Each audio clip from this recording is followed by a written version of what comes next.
Subscribe कीजिए मेरे channel को इंजीनियरिंग टेक ऑफ इंडिया और बेल आइकन को दबाइए ताकि वीडियो आप सबसे पहले देखें। हेलो दोस्तों, कैसे हैं आप लोग? उम्मीद होगा अच्छे होंगे। तो बहुत ही दिनों के बाद अभी मैं फिर से एक वीडियो आपके लिए लेके आया हूँ। और ये जो वीडियो है ये प्रोग्राम से रिलेटेड तो नहीं है, लेकिन आपके जरूर काम में आएगा। मुझे भी लगा ये इस पे ऊपर मैं कुछ वीडियो बना सकता हूँ, इसलिए मैंने एक अलग टॉपिक चुना है। ये टॉपिक का आपके जो भी आप जहाँ पे काम करते हो वहां पे आपको इसका जरूर फायदा होगा। तो आज का जो हमारा टॉपिक है वो है साइकिल टाइम।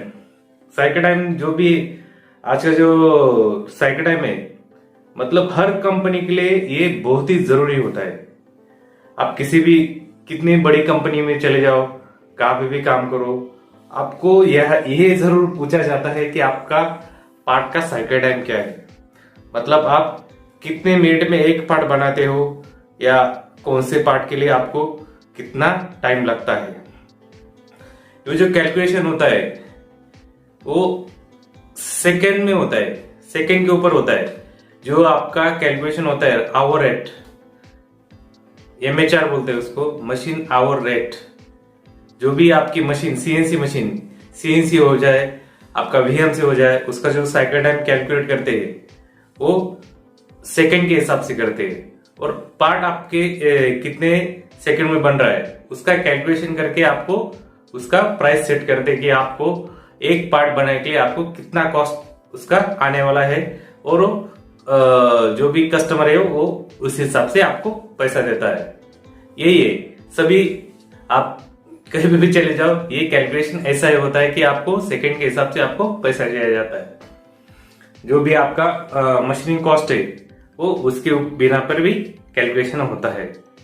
तो चलते हैं अपने मेन टॉपिक के ऊपर। तो आज का हमारा जो टॉपिक है वो है साइकिल टाइम कैसे रिड्यूस करें। ये रिड्यूस करने के मेरे पास कुछ मेथड है, मैं आपको जरूर बताऊंगा और उसको आपका जरूर फायदा होगा। तो पहले तो हम देखते हैं how to reduce cycle time. हम साइकिल टाइम को कैसे रिड्यूस कर सकते हैं, किस मेथड से। तो मैंने कुछ यहाँ पे पॉइंट लिखे, 1 2 3 4 5 6 पॉइंट है। अगर इसको आपके प्रोग्राम में आप जहां पे काम करते हो वहां पे आप अगर आपने इसको अप्लाई कर दिया आपको जरूर फायदा होगा। तो शुरू करते हैं आज का वीडियो। तो पहला है हमारा reduce air gaps, reduce non cutting times. अब ये नॉन कटिंग टाइम्स क्या होता है? बहुत लोगों के मन में सवाल आएगा क्या होता है नॉन कटिंग टाइम, मतलब क्या है, और ये एयर गैप मतलब क्या है, इसमें क्या है, VMC में क्या है, एयर गैप मतलब क्या है, समझ में नहीं आया तो आपको देखने समझाऊंगा एयर गैप मतलब क्या होता है।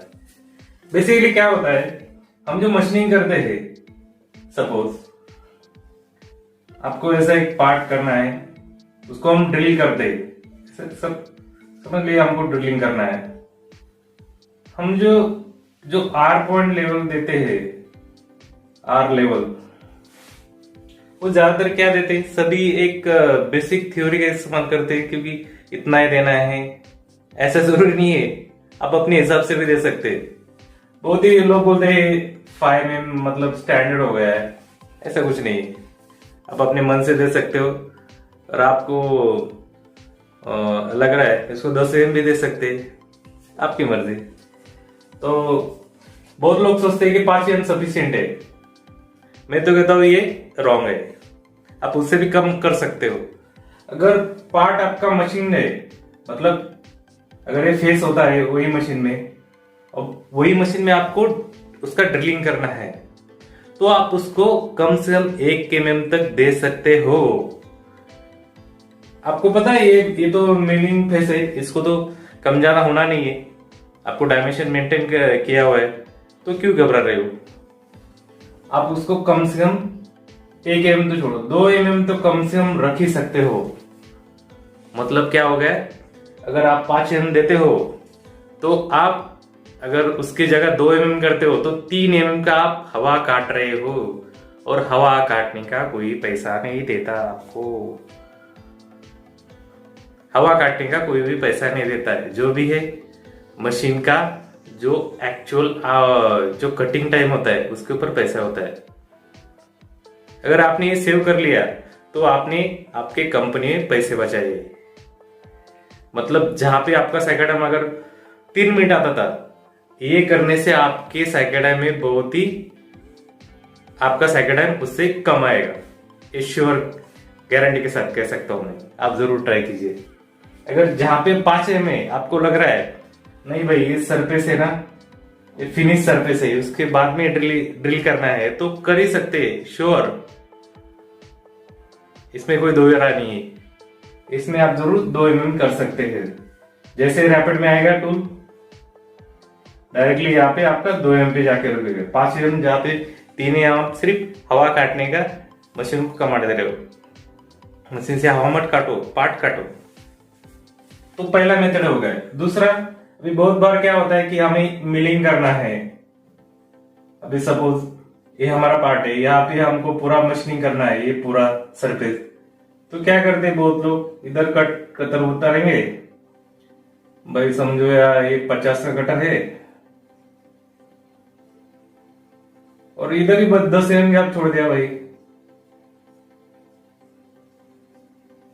क्यों, क्या जरूरी ही नहीं। अगर ये आपको कॉन्फिडेंस है या आपने स्टडी कर लिया है, हाँ भाई इससे भी ज्यादा पार्ट कभी आता नहीं, क्योंकि रॉ मटेरियल है, एज कास्ट है, जो भी है आपका पार्ट। अगर मशीन आपके पास जो रॉ मटेरियल आता है वो अगर मशीन होके आता है तो आप कम से कम उसको यूज कर सकते हैं। आप 10 की जगह 3 mm यूज कर सकते हैं। अगर मशीन्ड पार्ट हो या कास्टिंग भी हो, कास्ट आयरन हो, जो भी हो, आप एक स्टडी करो उसका कि आपको कम से कम कितना गैप उसको रखना है। आप कम से कम उसका गैप रखिए। 10 mm मतलब ये 10 mm सिर्फ हवा काटते हुए जाएगा, हवा काटते हुए। एक्चुअली कटिंग यहां से होने वाला है, आप ये से कटिंग उसका स्टार्ट कर रहे हो। This is a wrong method. आप उसको कम से कम गैप रखिए ताकि आपका जो हवा काटने का पैसा है ना वो बच जाए। और एक जगह आपका साइकिल टाइम बच सकता है। सपोज आपका यहाँ ड्रिलिंग करना है, अगर आपको यहाँ पे 40 mm ड्रिलिंग करना है, जो डेप्थ है वो 40 mm है, और आपको एक पेग ड्रिलिंग साइकिल इस्तेमाल करना है। इसको पेग ड्रिलिंग G83, उसमें क्यू हम डालते हैं। क्यू मतलब डेप्थ ऑफ कट होता है, मतलब कितने हम जाके आपको रेफरेंस पॉइंट पे आना है। तो क्या करते कुछ लोग, भाई 3 कर दे, 3 बार ऊपर आएगा, 3 बार नीचे जाएगा, बस साइकिल टाइम बढ़ जाएगा। साइकिल टाइम कम करो, बढ़ाओ मत। तो क्या करना है हमें, सिंपली इसको डिवाइड करना है, इंक्लूडिंग अगर ये डेप्थ आपका 40 है उसे 5 ऐड कर दो इसके रेफरेंस, मतलब आपने 5 पकड़ा है या 3 पकड़ा है, जो भी 45 होगा। 45 डिवाइडेड 2 करो, उसको क्यों उतना डालो ताकि 1 एक ही जगह जाए, ऊपर आए और आपका साइकिल टाइम उसमें बच जाए। आप जो भी मैं आपको बताऊंगा ये आप ट्रायल एंड एरर के साथ कीजिए, ट्रायल लीजिए उसका, सिंगल ऑटो में छोड़िए, वहां पे देखिए कितना गैप है, उसके बाद में आपका ये चालू करो। और साइकिल टाइम कम करने का सबसे पहला जो ये होता है ऑब्जर्वेशन, आप पहले लिख लो कि कौन से टूल को आपको ज्यादा साइकिल टाइम लग रहा है या ज्यादा साइकिल टाइम उसमें जा रहा है, किसको कितना टाइम लग रहा है, क्या लग रहा है, क्या मशीन का पैरामीटर है, क्या उसका बेसिक होना चाहिए, क्या आपने लगाया है, ये सब आप स्टडी करो कि टूल वाइज साइकिल टाइम निकालो उसका, कहां पे आपको काम करना है वही जगह काम करो, बेसिक। नहीं तो जहां पे जरूरत ही नहीं वहां पे आप काम कर रहे हो और दूसरे टूल का साइकिल टाइम 2 मिनट चल रहा है, आप 30 सेकंड में लगे हुए हो। तो ये जरूर ध्यान रखिए, जो भी आप कर रहे हो आप पूरे उसको ट्रायल एंड एरर के साथ उसको ये कीजिए, तभी आपको सक्सेस हो पाएंगे। नहीं तो क्या, डाल दिया 2 mm हो गया कांड। तो आपने उसको डिवाइड 2 करना है, बस हो गया काम आपका। डिवाइड 2 करके डालना है आपको। अगर ये 45 है तो 22.5 आपको क्यू देना है, बस हो गया। आपको क्यू हाफ कर देना है। तो देखना है, ट्रायल लेना है आपके पार्ट में क्या वेरिएशन आता है, क्या आता है। जो भी ऑब्जर्वेशन है आप नोट डाउन करो कि करने से ये आता है। अगर आप 3 बार दोगे तो 2 बार करके देखो, अगर 5 बार दिया तो 3 बार करके देखो। ट्रायल एंड एरर के साथ अगर करोगे तो आपको जरूरी उसके कामयाबी मिलेगी। ऑप्टिमाइज पैरामीटर, ऑप्टिमाइज पैरामीटर ये बहुत जरूरी है। मगर हम क्या है भाई, आ गया चलो लगाओ पार्ट 1 का पीरियड, चलो लगाओ पार्ट 3 का पीरियड। अरे भाई बेसिक कंडीशन तो देखो, कौन सा पार्ट है, क्या है, कौन सा मटेरियल है। हर ग्रेड का अलग पैरामीटर होता है, अलग सब बेसिक होता है। तो आपको उसको स्टडी करना है, या जो भी आपके टूल सप्लायर हो गए उससे आप कंसर्न कीजिए कि मेरा ये मटेरियल है और मुझे ये टूल यूज करना है, सजेस्ट जरूर करेंगे। अगर आप एल्यूमिनियम में काम करते हो तो आपके पैरामीटर हाई होंगे। अगर आप स्टील में काम करो, एमएस में काम करो, माई स्टील या स्टेनलेस स्टील में काम करो तो आपके पैरामीटर लो हो सकते हैं और होते हैं।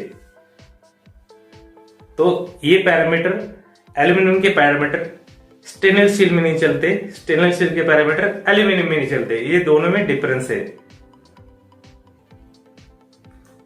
तो आपको ट्रायल एंड एरर के साथ इसको ऑप्टिमाइज करना है।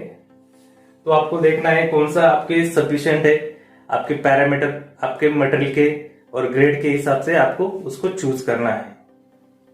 नहीं तो आपका एल्यूमिनियम है और एमएस का आप फीड लगा रहे हो, चल रहा है, ऐसा नहीं होना चाहिए। आप बेसिक स्टडी करो।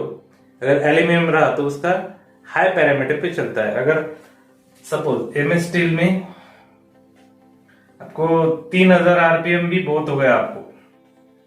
अगर आप एल्यूमिनियम में हो तो आपको 8000 10,000 तक भी जा सकते हो। आरपीएम जैसे बढ़ेगा आपका कटिंग पैरामीटर वैसे बढ़ेगी उसके। तो ये बहुत ही डिफरेंस है, क्योंकि वो हीट ज्यादा जनरेट होता है। एमएस और जो कास्ट आयरन जो भी है एल्यूमिनियम के अलावा, उसमें हीट ज्यादा जनरेट होता है। टूल टूटने के, ब्लंट होने के, बर्न होने के ज्यादा चांसेस होते हैं आरपीएम ज्यादा होने के कारण, हीट ज्यादा होने के कारण। तो आपको ऑप्टिमाइज करना है आपके पैरामीटर को। आपने क्या आरपीएम लगाया, क्या फीड लगाया, क्या उसका, वो सब आपको कैलकुलेशन करना है। अभी नेक्स्ट टॉपिक है हमारा introduce through coolant tools. Through coolant क्या है, कुछ लोगों ने सुना भी नहीं होगा। क्या होता है भाई, इससे क्या होता है, इस साइक्लोन से थोड़ी कम होता है, इससे होता है। इसमें क्या होता है, आपका जो होल्डर है, या सपोज इतना ड्राइंग नहीं आता, फिर भी आपका एक टूल है,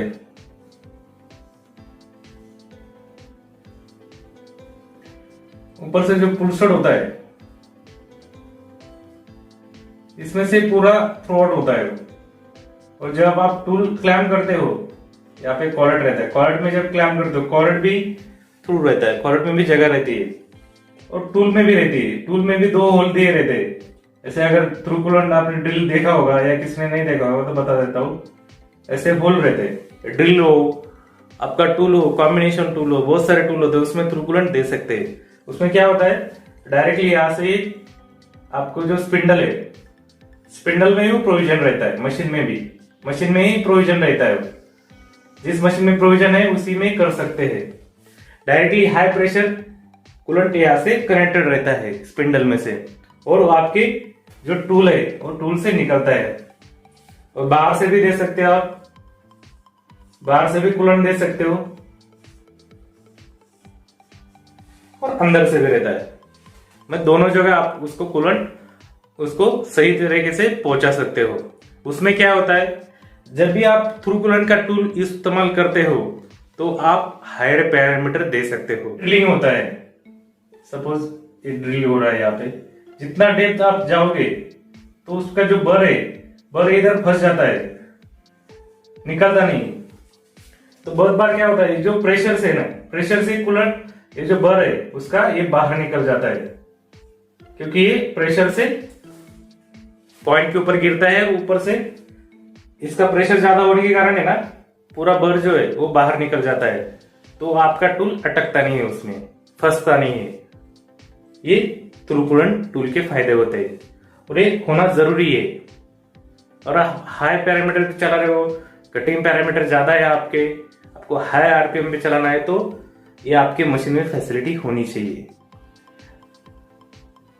इसका बेनिफिट आपको एक तो टूल लाइफ आपका बढ़ेगा, दूसरा है उसका हायर पैरामीटर पे आप उसको चला सकते हो टूल।